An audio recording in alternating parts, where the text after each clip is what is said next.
Anti-vaxxers and conspiracy theorists have been slammed for refusing to have the coronavirus vaccine when it becomes available in Australia.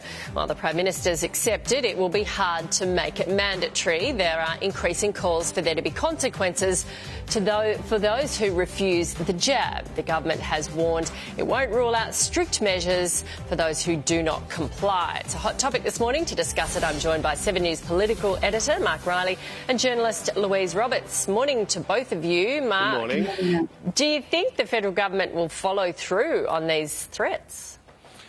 Good morning, Nat. Good morning, Louise. I think it probably will. I mean, Scott Morrison yesterday in a couple of interviews said, don't forget I'm the Minister of no jab, no play, and that requirement was brought in by a lot of the states in childcare centres and in schools. So there are things the government can do legally. There's a collision here between the rights of the individual and the rights of the community, but the law has deferred in favour of the community in some celebrated cases. So the government can do something. Maybe, you know, no jab, no job keeper. No jab, no job seeker. Would that work? Who knows? But look, the bigger problem here, though, Nat, is a question of moral and intellectual equivalence. This is what the anti-vaxxers want. They want a debate where their Fruit Loop ideas are given the same elevation as science, and we shouldn't give them that. Yeah.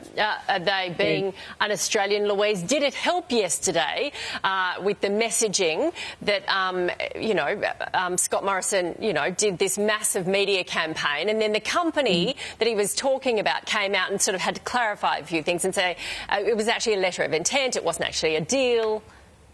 Look, I think the vaccine will go ahead. It's what we've, give or take some of the fine print that obviously has to be ironed out at this point. But it's what we've all been waiting for. I mean, this whole pandemic has been marked by a real feeling of helplessness that we need a vaccine in order to get on with our lives, but also a sense of we're all in this together. That's why we all need to have this vaccine, because in order to get herd immunity, 95% of us need to have it, unless you have a legitimate medical reason not to have the vaccine. And to my mind, that's the only reason why you should refuse it. Yeah. Okay. And the other idea that's really important here is the responsibility on big media companies. By that, I mean those big media companies who say they aren't big media companies. Facebook, Twitter, Instagram and all these social media platforms. When all these nutcase theories are being propagated on their platforms, they should pull them down. If they can pull down tweets from the President of the United States, they can pull down this gumph, and they should. Well, the amount of things that go around Facebook every day, and you can hear it come out at every barbecue, at every dinner party. It's sprouted. Yes. I know. It's repeated back to you. People can be worried about these things, and people who maybe haven't read deeply into it can be persuaded by it. So, I mean, there's a real responsibility for this sort of stuff. I read stuff last night about vaccines being a front for injecting silicon chips into people's bodies so governments can trace them. I mean, really, this sort of stuff should not be allowed to be put onto social media because it does persuade people, unfortunately. Yeah.